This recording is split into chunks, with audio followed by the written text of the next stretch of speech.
In today's video, I'm going to teach you how to add a marker in DaVinci Resolve.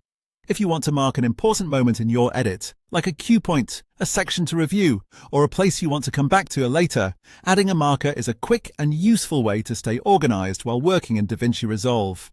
To begin, open your project in DaVinci Resolve and go to the clip or section of the timeline where you want to place the marker. The key here is to first decide the exact point you want to highlight. You can do that by moving the playhead to the specific frame or moment in the clip.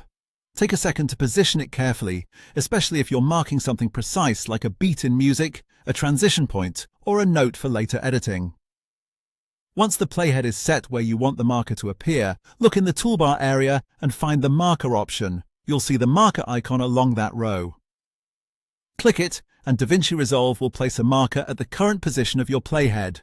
This gives you a clear visual reference directly in your project, making it easier to find that exact spot later.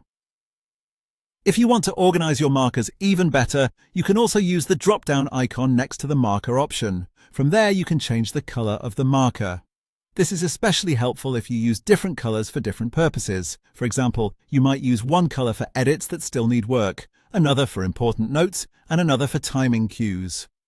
Color coding can make your timeline much easier to read, especially in larger projects. And that's it. That's how you add a marker in DaVinci Resolve. It's a very simple feature, but it can make a big difference when it comes to keeping your editing workflow clean and efficient. As a small tip, try to be consistent with where and why you place markers, especially if you're working on a longer video. Even a basic marker system can save you time when you need to review footage or make adjustments later. Thanks for watching, and I'll see you in the next video.